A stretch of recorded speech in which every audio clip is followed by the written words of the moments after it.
서울의 아침은 특히 추웠다. 윤서연이 그녀의 최신형 레인지로버를 타고 강남대로를 가로질렀을 때 그녀의 푸른 눈동자는 특이한 광경에 고정되었다. 한 젊은 여성이 공원 벤치에 앉아 낡은 책을 읽고 있었다. 그녀를 그곳에서 본 것이 처음은 아니었다. 항상 단정하면서도 소박한 차림새에 검은 머리를 즉흥적으로 묶은 모습이었다. 서연은 속도를 늦추었고 완벽하게 그려진 그녀의 입술에 수수께끼 같은 미소가 떠올랐다. 대기업 한국산업의 후계자인 김준호와의 결혼식이 올해의 행사가 될 터였고 그녀는 방금 자신이 생각하기에 멋진 아이디어를 떠올렸다. 차를 세우고 샤넬 블레이저를 정돈한 후 그녀는 젊은 여성을 향해 걸어갔다. 실례합니다. 서연이 말했다. 그녀의 목소리는 멜로디우스했지만 진정한 의도를 감추고 있었다. 항상 여기서 책을 읽고 계신 걸 봤어요. 이름이 어떻게 되세요? 젊은 여성은 책에서 눈을 들었고 그 깊고 지적인 눈빛에 서연은 잠시 동요했다. 민지예요. 그녀는 간단히 대답하며 낡은 오만과 편견 책을 덮었다. 민지, 정말 매력적인 이름이네요. 서연이 말했다. 그녀는 마치 오랜 지인인 것처럼 민지 옆에 앉았다. 민지 씨, 제가 결혼식을 준비하고 있어요. 올해 가장 화제가 될 행사가 될 거예요. 그리고 당신이 그 행사를 더욱 특별하게 만들 수 있을 것 같아요. 민지는 의심스러운 듯 눈썹을 찌푸렸다. 서울 거리에서의 경험으로 그녀는 겉보기에 관대한 제안에 대해 조심스러워졌다. 어떤 의미에서요? 우리 결혼식에 초대하고 싶어요. 서연이 말했다. 그녀는 에르메스 가방에서 금색 봉투를 꺼냈다. 다음 주 토요일 무궁화 궁전에서 열려요. 모든 걸 준비해 드릴게요. 드레스, 헤어, 메이크업까지. 당신을 저의 특별한 손님으로 모시고 싶어요. 초대장이 민지의 손에서 살짝 떨렸다. 그녀의 눈이 금색으로 양각된 글자를 훑어보는 동안 그녀의 마음은 이 비현실적인 제안을 이해하려 애썼다. 윤서연 같은 여자가 왜 그녀 같은 사람을 결혼식에 초대하는 걸까? 왜 저인가요? 민지가 직접적으로 물었다. 그녀의 눈이 서연의 눈과 마주쳤다. 글쎄요. 당신이 저를 흥미롭게 해요. 서연이 대답했다. 그녀의 미소는 더욱 수수께끼 같았다. 당신에게는 나를 매혹시키는 무언가가 있어요. 게다가 저는 선한 행동을 믿어요. 광장 건너편에서 서연의 사촌인 재현은 자신의 20층 사무실에서 이 장면을 호기심 어린 눈으로 지켜보고 있었다. 그는 사촌을 잘 알았고 그 미소 뒤에는 항상 세심하게 계획된 계획이 있다는 것을 알고 있었다. 그는 전화기를 들어 그녀의 번호를 눌렀다. 무슨 계획이야, 서연아? 그가 물었다. 서연이 민지를 떠나 전화를 받자마자였다. 사촌 오빠, 때로는 날 너무 잘 아는 것 같아요. 그녀가 웃으며 채탔다. 그저 내 결혼식이 잊지 못할 것이 되도록 하고 있을 뿐이에요. 사실 오빠의 도움이 필요해요. 오늘 저녁 우리 집에 와요. 민지는 여전히 벤치에 앉아 있었다. 초대장을 손에 쥔 채 오래전에 묻어둔 기억들이 떠오르기 시작했다. 옷 아래 숨겨진 금목걸이가 목에 더 무겁게 느껴졌다. 그것은 어린 시절의 유일한 유물이었고 거대한 정원과 장미를 돌보던 한 남자의 부드러운 미소에 대한 기억의 조각들과 함께였다. 무궁화 궁전에서 30년 동안 그곳에 꽃을 돌봐온 정원사 철수는 큰 행사를 위해 장미나무를 다듬고 있었다. 그의 거칠어진 손이 정확하게 움직이는 동안 그의 생각은 먼 과거로 향했다. 금지된 사랑과 그의 눈을 닮은 어린 소녀에 대한 기억으로. 그날 밤 윤가의 저택에서 저녁 식사 중 서연은 재현에게 자신의 계획을 공유했다. 우리가 얼마나 관대한지 모두에게 보여줄 완벽한 순간이 될 거예요. 그녀가 레드 와인 잔을 돌리며 설명했다. 상상해봐요. 윤가의 가장 중요한 결혼식에서 길거리 생활을 하던 젊은 여성을 받아들인 이야기. 언론이 좋아할 거예요. 재현은 침묵 속에서 들었다. 가슴 속에서 불편함이 커져갔다. 그 이야기에는 뭔가 이상한 점이 있었지만 서울 상류 사회에서의 오랜 경험으로 그는 자신의 의구심을 마음속에 간직하는 법을 배웠다. 그 다음엔 그가 마침내 물었다. 그 다음이요? 서연이 웃었다. 그 다음엔 당연히 그녀는 원래 있어야 할 곳으로 돌아가겠죠. 하지만 놀라운 이야기를 가지고서 말이에요. 멋지지 않나요? 은식기가 고급 도자기에 부딪히는 소리가 저녁 식사 내내 울렸다. 초승달이 정원을 밝히는 동안 철수는 그날의 일을 마무리하고 있었다. 오래전에 끊어진 이야기의 실이 다시 연결되려 한다는 사실을 전혀 모른 채 결혼식을 앞둔 날들은 무궁화 궁전에서 분주한 활동의 소용돌이였다. 서연은 장식부터 초대 명단까지 모든 세부 사항을 직접 감독했다. 항상 아이패드를 손에 들고 계획이 실현되는 것을 보며 만족스러운 눈빛을 보였다. 하지만 그녀의 겉으로 보이는 평온함 뒤에는 그녀가 계획한 큰 순간에 대한 커져가는 불안감이 숨겨져 있었다. 한편 민지는 서울에서 가장 독점적인 아틀리에 중 하나로 인도되었다. 수십 년의 경험을 가진 프랑스 출신 디자이너가 밀리미터 단위로 정확하게 그녀의 치수를 재는 동안 서연은 거의 약탈자적인 관심으로 모든 움직임을 지켜보았다. 드레스는 완벽해야 해요, 마담 루소. 서연이 지시했다. 그녀의 눈은 거울에 고정되어 있었다. 우리의 특별한 손님이 눈부시게 보이길 원해요. 민지는 피팅 동안 침묵을 지켰지만 그녀의 주의 깊은 눈은 모든 세부 사항, 서연과 그녀의 조수들 사이에 오가는 모든 속삭임을 포착했다. 선택된 드레스는 그녀의 갈색 피부를 돋보이게 하는 깊은 청색이었다. 평소라면 꿈도 꾸지 못할 옷이었다. 그 사이 궁전의 정원에서 철수는 그의 사랑하는 장미들 사이에서 쉴 새 없이 일하고 있었다. 준비 과정을 더 자세히 살펴보기로 한 재현이 정원색에 다가갔다. 올해 장미가 특별히 아름답네요, 철수 씨. 재현이 꽃들을 진정한 관심으로 바라보며 말했다. 아이들과 같아요, 재현님. 철수가 대답했다. 그의 목소리에는 재현의 눈을 피하지 않은 멜란초리가 담겨 있었다. 강하게 자라려면 사랑과 인내 그리고 많은 차례가 필요해요. 재현은 철수가 아이들에 대해 말할 때 그의 눈에 다른 빛이 있음을 알아챘다. 그 눈빛에는 무언가 파밀리아한 것이 있었지만 정확히 무엇인지 정의할 수 없었다.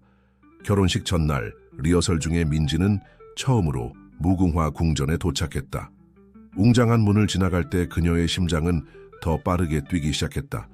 마치 이 장소가 그녀의 기억이 완전히 드러내기를 거부하는 비밀을 간직하고 있는 것처럼 이상한 데자부 감정이 그녀를 덮쳤다. 장식용 마지막 장미를 다듬고 있던 철수는 민지가 지나가는 것을 보고 정원 가위를 떨어뜨렸다.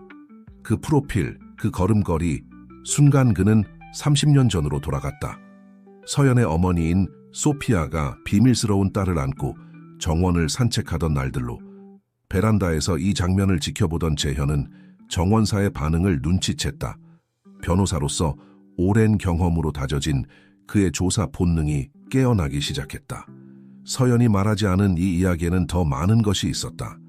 리허설 동안 서연은 모든 공급업체와 직원들에게 민지를 우리의 특별한 손님으로 소개하는 것을 중요하게 여겼다.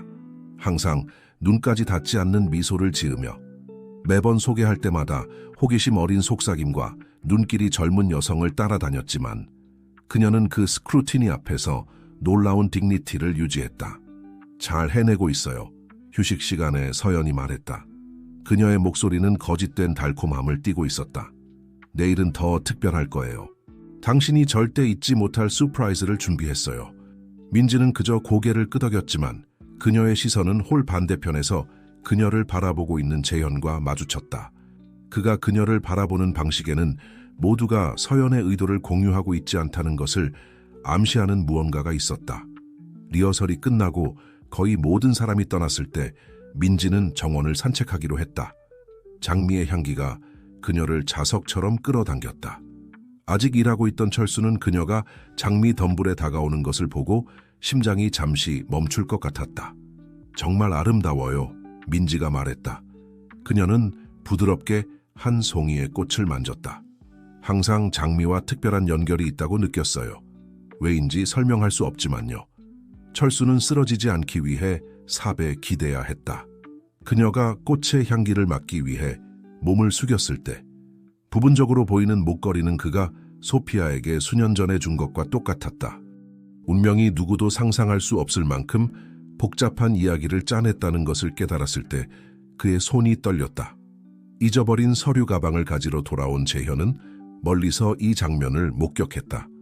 정원사의 얼굴 표정, 민지가 설명할 수 없는 친숙함으로 정원을 거닐던 방식, 황혼 아래에서 빛나는 목걸이, 이 모든 조각들이 그가 해결하기로 결심한 퍼즐을 형성하기 시작했다.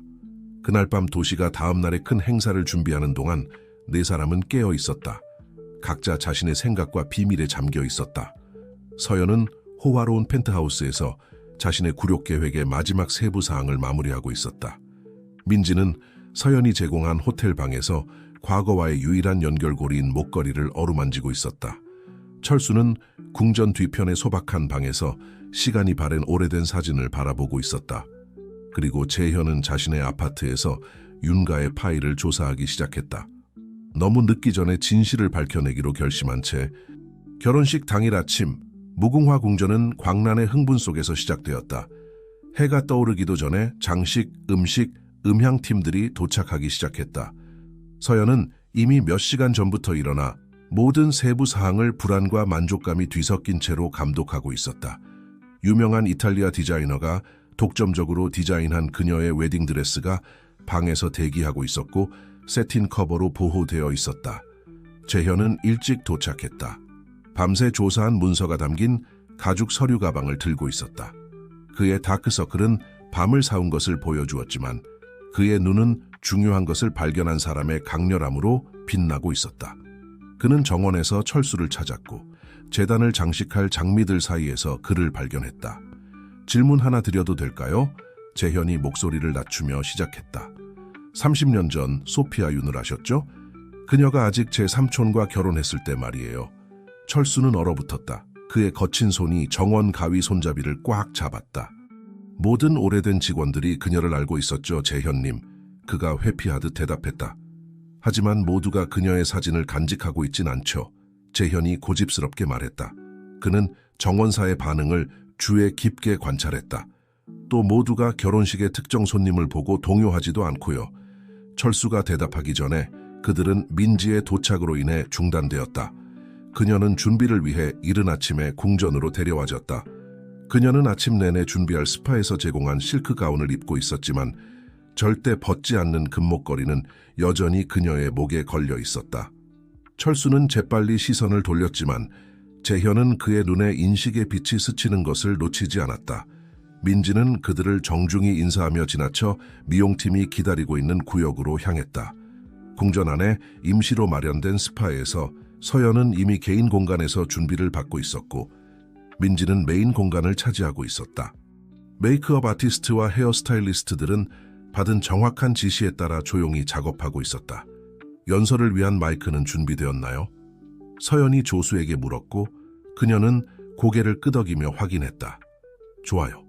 잊지 못할 순간이 되길 바라요. 한편 재현은 궁전의 서재로 피신했다. 그가 찾은 문서들을 오래된 책상 위에 펼쳤다. 출생 증명서, 오래된 사진들, 신문 기사 조각들, 모두 의미를 가지기 시작하는 퍼즐의 조각들이었다. 특히 한 출생 증명서가 그의 주의를 끌었다. 어머니의 이름인 소피아 윤만 기재된 채 정확히 30년 전 날짜의 아이의 출생 증명서였다. 정원에서 철수는 계속해서 일하고 있었지만 그의 생각은 다른 곳에 있었다. 민지의 존재는 그가 수십 년 동안 잠들게 하려 했던 기억들을 깨웠다. 그녀가 착용한 목걸이, 그가 소피아에게 준 것과 똑같은 는 단순한 우연일 리 없었다. 아침이 지나가고 하객들이 도착하기 시작했다. 무궁화 궁전은 동화 속 장면으로 변모했다. 곳곳에 하얀 꽃들이 장식되어 있었고 수정이 햇빛 아래서 반짝이며 부드러운 음악이 공기를 채웠다. 민지는 스파룸에서 이 모든 것을 지켜보며 점점 커지는 불안감을 느꼈다. 거의 준비를 마친 서연은 민지가 어떻게 변하고 있는지 보기 위해 스파의 메인 공간을 들르는 것을 중요하게 여겼다. 젊은 여성이 변신하는 것을 보며 그녀의 만족스러운 미소에는 뭔가 약탈자적인 것이 있었다. 예상했던 것보다 더 아름다워요. 서연이 자신의 머리카락을 만지며 말했다. 오늘 당신이 빛나는 모습을 보게 되어 정말 기대돼요. 그때 복도를 지나가던 재현은 사촌의 말에서 위협적인 어조를 포착했다.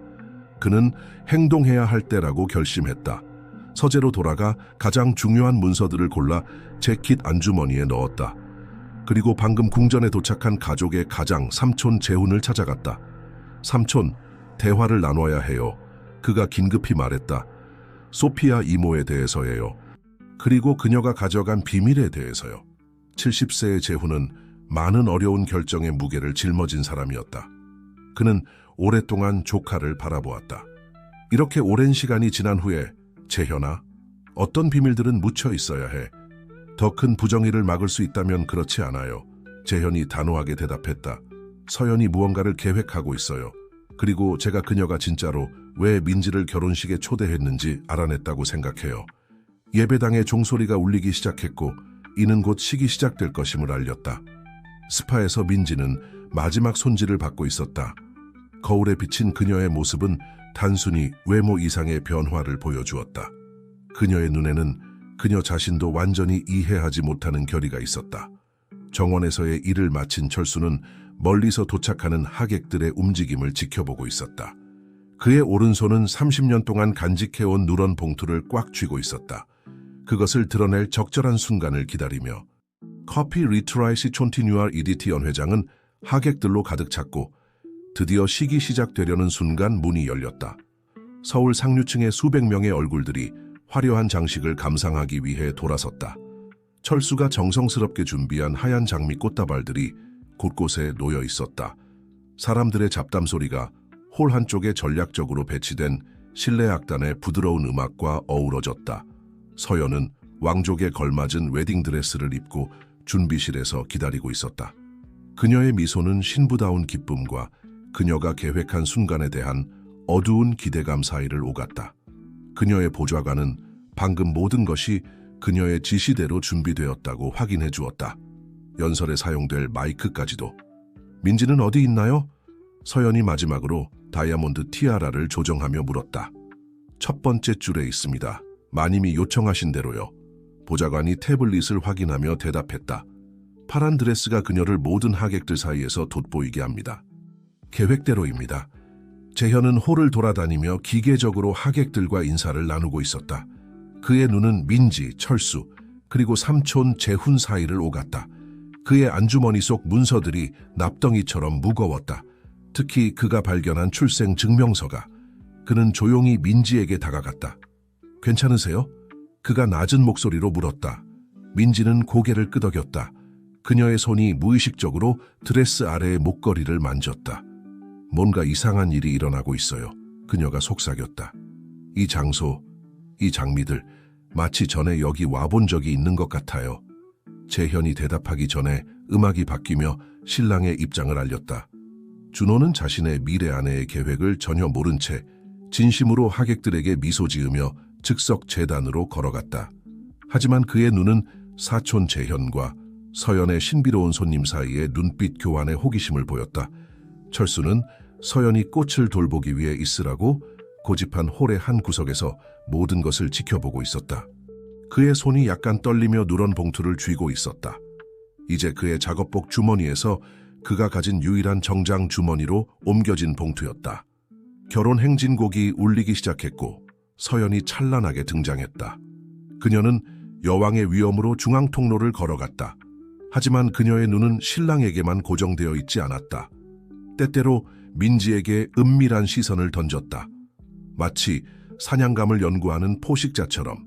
식은 그 규모에 걸맞은 화려함으로 진행되었다. 줄에는 사랑과 결합에 대해 이야기하는 동안 재현은 삼촌 재훈이 자리에서 점점 더 불편해하는 것을 알아챘다. 가문의 가장은 마치 수십 년의 비밀의 무게가 마침내 대가를 치르기 시작한 것처럼 나이 들어 보였다. 반지 교환과 신랑 신부의 키스 후 서연이 그토록 기다리던 순간이 왔다. 사회자가 신부가 준비한 특별한 서프라이즈가 있을 것이라고 발표했다. 서연은 마이크를 잡았고 그녀의 미소는 이제 노골적으로 승리에 찬 것이었다. 사랑하는 하객 여러분, 그녀가 시작했다. 그녀의 멜로디컬한 목소리가 홀에 울려 퍼졌다. 오늘은 단순히 사랑을 축하하는 날이 아닙니다. 우리 가문이 불운한 이들에 대해 얼마나 관심을 갖고 있는지 보여주는 날이기도 합니다. 하객들의 시선이 그녀의 시선을 따라 민지에게 향했다. 재현은 몸이 긴장되는 것을 느끼며 개입할 준비를 했다. 철수는 무의식적으로 민지가 앉아있는 곳으로 한 걸음 다가갔다. 우리의 특별한 손님 민지 씨, 서연이 계속했다. 그녀는 자선이 어떻게 삶을 변화시킬 수 있는지 보여주는 예시입니다. 저는 그녀를 서울거리에서 발견했고 그녀에게 공주님 같은 하루를 선사하기로 결심했습니다. 놀랍지 않나요? 홀에서 속삭임이 시작되었다. 민지는 자리에서 똑바로 앉아 있었다. 모욕의 시도에도 불구하고 그녀의 존엄성은 온전했다. 바로 그때 예상치 못한 일이 일어났다.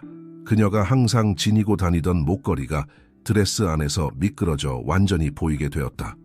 충격과 점점 커지는 공포심으로 이 장면을 지켜보던 재훈은 즉시 그 보석을 알아보았다. 그의 고인이 된 아내 소피아가 수년 전 비밀리에 착용하곤 했던 바로 그 목걸이였다. 그의 얼굴이 눈에 띄게 창백해졌다. 철수는 목걸이가 완전히 드러난 것을 보고 떨리는 손에서 봉투를 떨어뜨렸다. 바닥에 부드럽게 떨어지는 종이 소리는 배경음악에 묻혔지만 그에게는 다가오는 폭풍우를 알리는 천둥 소리처럼 들렸다. 서연은 여전히 마이크를 들고 있었지만 목걸이가 일부 참석자들에게 미친 영향을 즉시 알아차리지 못했다. 그녀는 연설을 계속하려고 할 때 민지가 천천히 자리에서 일어났다. 그녀의 얼굴에는 놀라운 침착함이 있었다. 제가 몇 마디 해도 될까요, 서연 씨? 민지가 물었다. 그녀의 명확하고 단단한 목소리가 이제 조용해진 홀에 울려 퍼졌다. 재현은 전략적으로 움직여 필요하다면 개입할 수 있는 위치에 섰다. 그의 시선이 철수의 시선과 마주쳤다. 철수는 마치 돌이 된 듯 서 있었고 그의 눈은 이제 홀의 조명 아래에서 다가올 일의 전조처럼 빛나는 목걸이에 고정되어 있었다. 민지가 마이크를 향해 걸어갈 때 홀을 감싼 침묵은 거의 만질 수 있을 것 같았다. 서연은 여전히 인위적인 미소를 유지하며 거의 눈치채지 못할 정도의 망설임으로 마이크를 건넸다. 민지의 파란 드레스가 홀의 조명 아래에서 반짝였지만 모든 시선을 끄는 것은 그녀의 목에 걸린 목걸이의 빛이었다. 사랑하는 하객 여러분, 민지가 놀랍도록 차분한 목소리로 시작했다. 서연 씨의 말씀이 한 가지 측면에서는 맞습니다. 오늘은 정말로 드러남의 날입니다. 하지만 그녀가 계획한 종류의 드러남은 아니죠. 재현은 서연의 미소가 흔들리기 시작하는 순간을 정확히 포착했다. 그의 삼촌 재훈은 지팡이에 무겁게 의지한 채 자리에서 일어났다.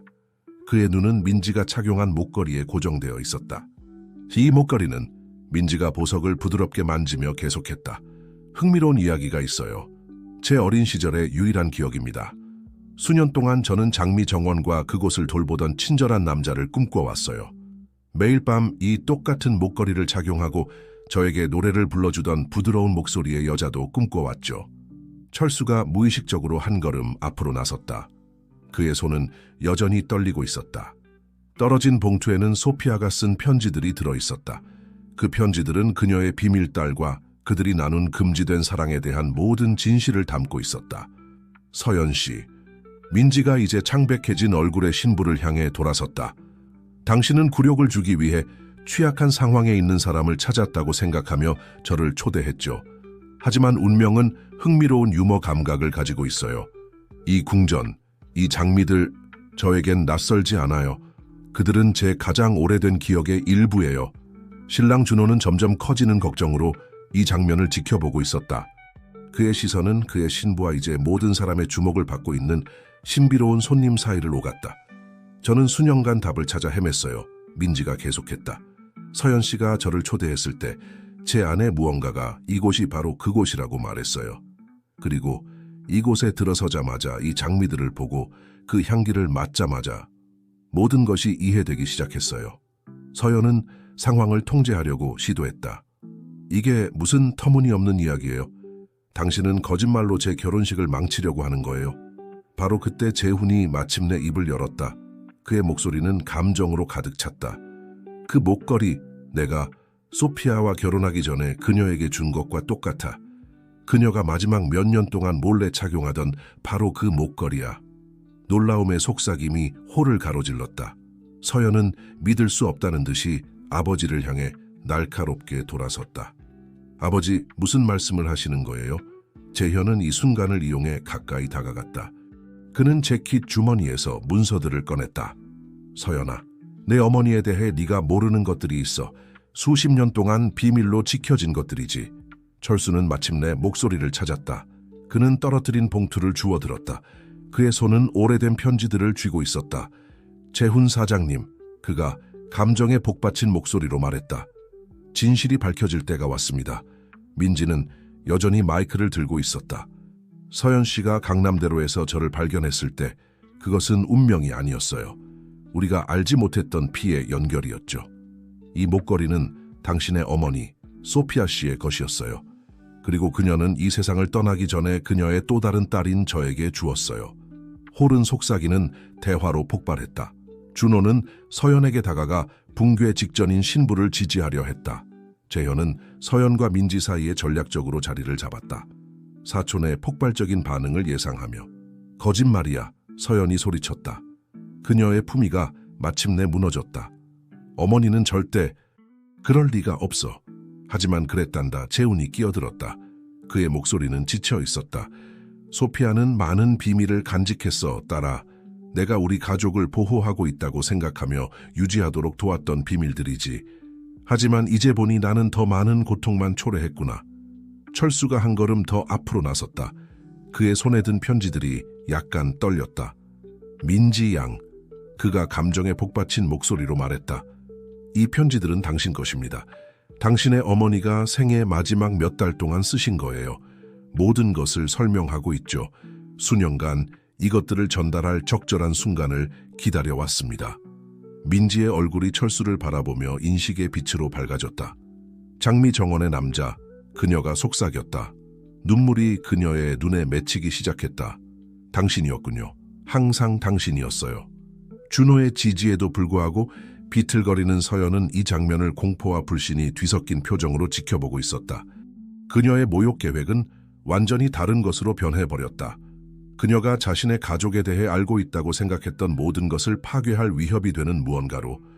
무궁화 궁전의 연회장은 이전에는 호화로운 축하의 장소였지만 이제는 윤가의 기반을 흔드는 충격적인 진실이 드러나는 무대가 되었다. 하객들은 충격과 호기심 사이에서 분열되어 철수가 민지에게 누런 봉투를 전하는 것을 조용히 지켜보았다. 서연은 여전히 준호의 지지를 받으며 부분적으로 침착성을 회복했다. 이건 말도 안 돼요. 우리 결혼식을 계속합시다. 경호원, 그녀가 외쳤다. 그녀의 목소리에는 느끼고 있는 절망이 묻어났다. 아니다, 서연아. 재훈이 놀라운 단호함으로 개입했다. 더 이상 진실을 숨기지 말자. 소피아는 이것을 원했을 거야. 우리 모두가 이것을 받아들일 자격이 있어. 재현은 민지에게 다가갔다. 그녀는 떨리는 손으로 봉투를 열고 있었다. 편지들은 우아하고 약간 바랜 필체로 쓰여 있었고 여전히 희미한 장미 향기를 풍기고 있었다. 민지는 큰 소리로 읽기 시작했다. 나의 사랑하는 딸아, 네가 이 글을 읽고 있다면 마침내 집으로 돌아왔다는 뜻이구나. 내게 말해줘야 할 것이 너무나 많고 설명해야 할 것도 많아. 철수는 눈을 감았다. 그가 외우다시피 알고 있는 말들이 그의 기억 속에서 메아리 쳤다. 재훈이 지팡이에 의지한 채 다가왔다. 고인이 된 아내의 편지 한마디 한마디가 그의 양심을 무겁게 짓눌렀다. 사랑은 항상 사회가 정한 길을 따르지는 않는단다. 편지는 계속되었다. 철수는 내 공허한 겉모습의 세계의 색채와 생명을 가져다 주었어. 우리의 사랑은 그가 그토록 정성스럽게 가꾸던 장미들 사이에서 꽃피웠고 너는 내 사랑하는 아이야. 그 사랑의 가장 소중한 결실이었단다. 서연은 히스테릭하게 웃음을 터뜨렸다. 그래서 이거예요? 정원사? 어머니와 정원사라고요? 역겨워요. 조용히 해. 준호의 목소리가 우레와 같이 울려 퍼졌다.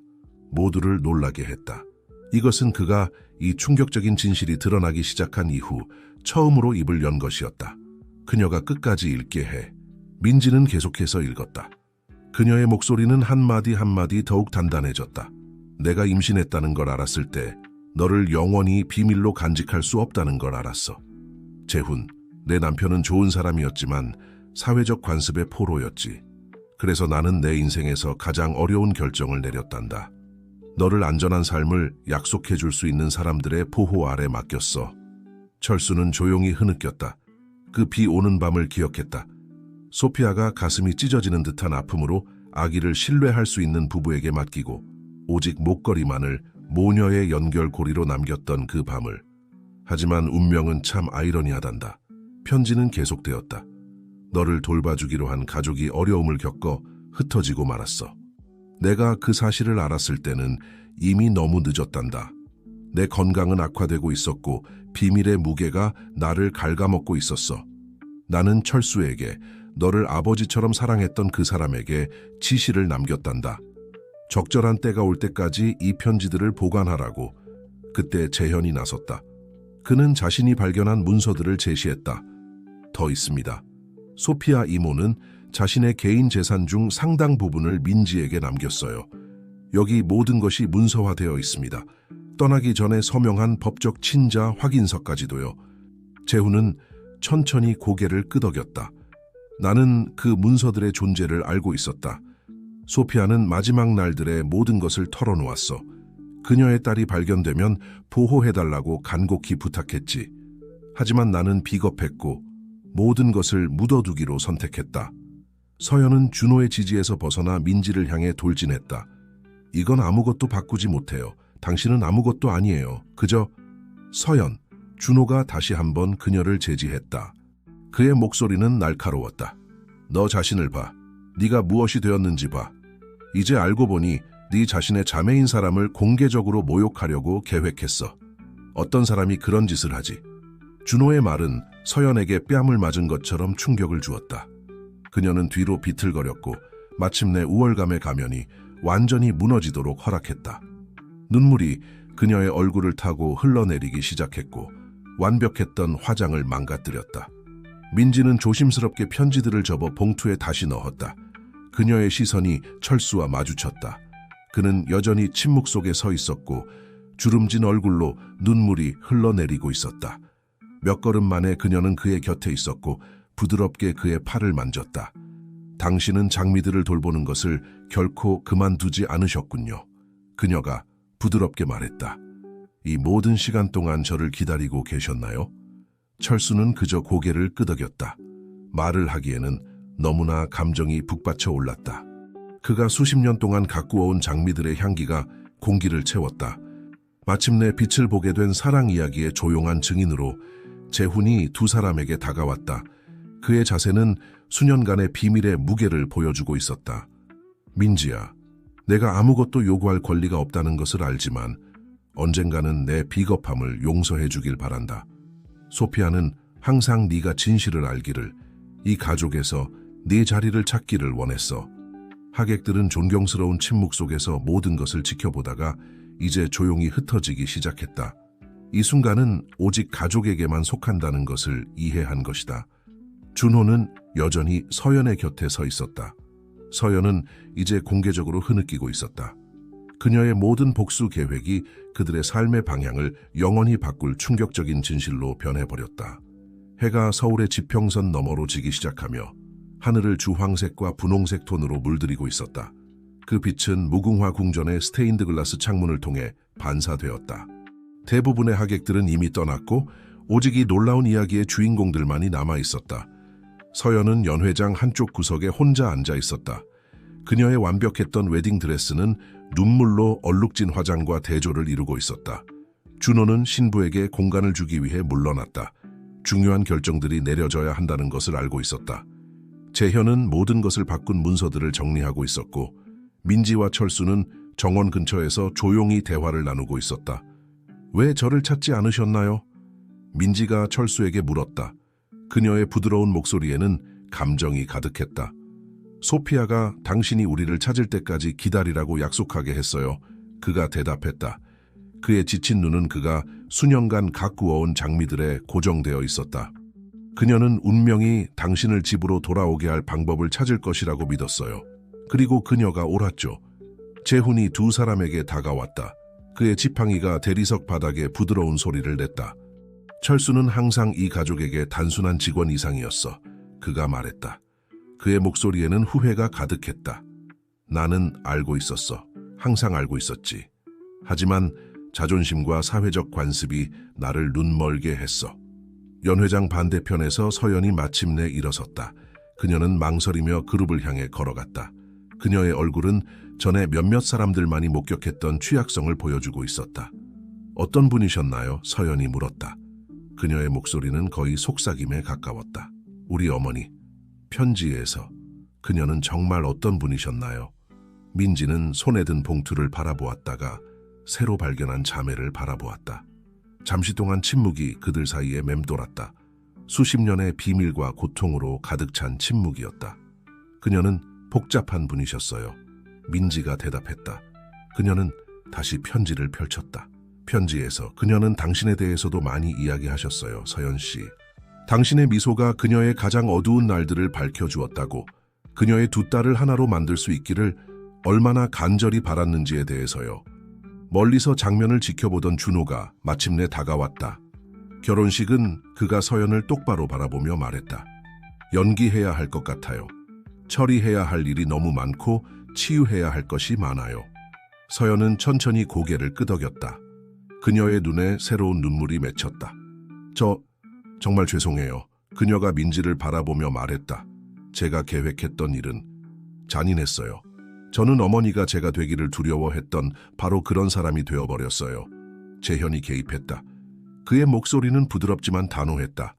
서연아, 너는 여전히 다른 사람이 될 수 있어. 우리 모두가 그럴 수 있어. 이 편지들이 우리에게 가르쳐주는 것이 바로 그거야. 진실을 위해, 사랑을 위해, 변화를 위해 늦은 때는 없다는 거야. 철수는 그가 그토록 정성스럽게 가꾸어온 장미 중 하나를 따서 서연에게 건넸다. 당신 어머니는 항상 장미는 사람과 같다고 하셨어요. 가장 가시가 많은 것들도 사랑으로 가꾸면 아름답게 피어날 수 있다고요. 민지는 무의식적으로 목에 목걸이를 만졌다. 그녀는 떨리는 손으로 장미를 받아드는 자매를 바라보았다. 어쩌면 그녀가 부드럽게 말했다. 우리는 새로 시작할 수 있을지도 몰라요. 상속녀와 침입자가 아닌 자매로서 말이에요. 재훈은 이 장면을 지켜보며 수십 년간의 비밀의 무게가 서서히 사라지는 것을 느꼈다. 소피아는 자랑스러워했을 거야. 그가 감정에 복받쳐 말했다. 하악의 그녀의 가장 큰 소원이었어. 두 딸이 하나가 되는 것을, 진실이 우리 모두를 자유롭게 하는 것을 보는 거였지. 준호가 서연에게 다가가 부드럽게 그녀의 어깨에 손을 얹었다. 때로는 그가 말했다. 꿈의 끝이라고 생각했던 것이 사실은 더 진실되고 가치 있는 무언가의 시작일 수 있어요. 해는 이제 완전히 졌고 정원의 조명이 자동으로 켜지기 시작했다. 장미덤불 주변에 부드러운 빛이 퍼졌다. 철수는 그가 오랫동안 가꾸어온 꽃들을 바라보았다.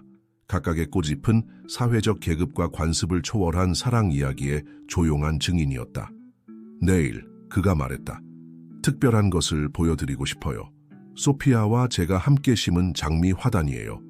민지가 태어날 것을 알았던 날에 심었죠. 매년 같은 시기에 꽃을 피워요. 서연은 손에 든 장미를 바라보았다가 민지를, 그리고 마지막으로 연회장 벽에 걸린 어머니의 초상화를 바라보았다. 난 항상 우리 어머니를 알고 있다고 생각했어요. 그녀가 부드럽게 말했다.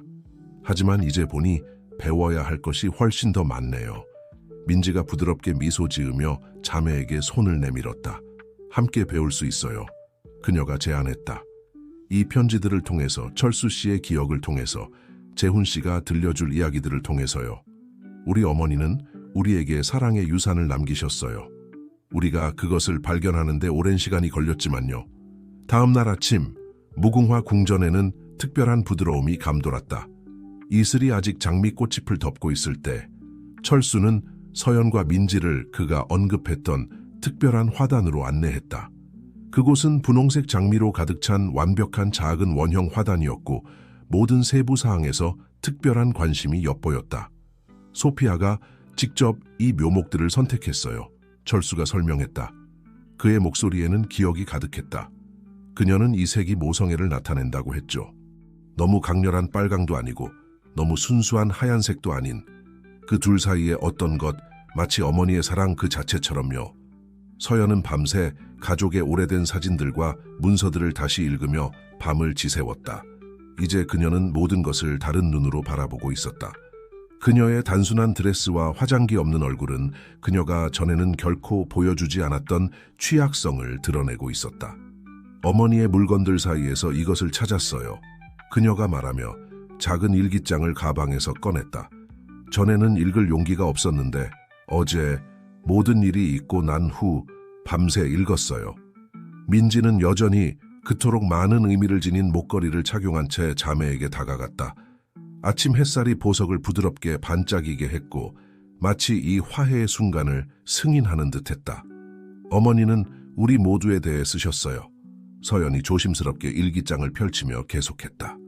두 딸을 함께 키우지 못하는 고통에 대해, 민지 씨를 멀리서 지켜보셨다는 것에 대해, 그리고 제가 되지 않기를 바라셨던 바로 그런 사람이 될까봐 두려워하셨다는 것에 대해요. 재현은 법적 문제를 돕기 위해 일찍 궁전에 도착했다. 그는 멀리서 이 장면을 지켜보고 있었다. 준호도 그의 옆에 있었고 둘 다 단 하루 전에는 불가능해 보였던 가족의 치유가 시작되는 것을 목격하고 있었다. 여기 한 구절이 있어요. 서연이 읽기 시작했다. 그녀의 목소리가 약간 떨렸다. 어머니가 이렇게 쓰셨어요. 나의 두 꽃, 너무나 다르지만 또 너무나 같은. 서연, 때로는 자신을 아프게 하는 그녀의 강함, 그리고 민지 가장 어려운 상황에서도 꽃 피우는 그녀의 회복력, 그들이 함께 자라며 서로에게서 배우는 모습을 볼 수 있다면 얼마나 좋을까. 철수는 장미들 옆에 무릎을 꿇고 앉아 거칠어진 손으로 부드럽게 꽃잎을 만졌다. 소피아는 민지를 임신했다는 걸 알았던 날 이 장미들을 심었어요. 그리고 여기 그는 가까이에 있는 다른 화단을 가리켰다. 서연 씨가 태어났을 때 이 하얀 장미를 심었죠. 그녀는 항상 두 화단을 똑같은 사랑으로 돌보았어요. 지팡이에 기대어 걸어오는 재훈이 장미들을 바라보며 멈춰섰다. 소피아는 아주 특별한 방식으로 사랑했어. 그가 말했다. 그의 목소리에는 후회와 뒤늦은 이해가 담겨 있었다. 그녀는 다른 이들이 단지 지켜야 할 관습으로만 보는 곳에서 아름다움을 봤지. 나는 그것을 이해하는 데 수십 년이 걸렸어. 민지는 철수 옆에 앉아 장미 주변의 흙을 만졌다. 이상해요, 그녀가 말했다. 항상 정원에 끌렸어요. 어디에 있든 꽃이 있는 장소를 찾았죠. 이제 이유를 알겠어요. 서연은 일기장을 닫고 가슴에 꼭 안았다. 고쳐야 할 게 너무 많아요. 그녀가 민지를 바라보며 말했다. 어디서부터 시작해야 할지 모르겠어요. 처음부터 시작하는 게 어떨까요? 준호가 제안하며 마침내 다가왔다. 서연, 당신이 알고 있던 소피아에 대해 그녀에게 이야기해 주세요. 그리고 민지 씨, 당신의 기억을 공유해 주세요. 단순한 느낌이나 단편적인 기억일지라도요. 함께 어머니의 완전한 모습을 만들어 가세요. 재현도 그룹에 합류했다. 그는 문서가 든 폴더를 들고 있었다. 가족 기록에서 더 많은 것들을 찾았어요. 그가 말했다. 사진들, 편지들, 여기에 재발견되기를 기다리는 온전한 역사가 있어요. 철수는 부드럽게 미소 지었다. 자매들이 서로에게 다가가는 모습을 지켜보며. 소피아는 항상 사랑은 장미와 같다고 말했어요.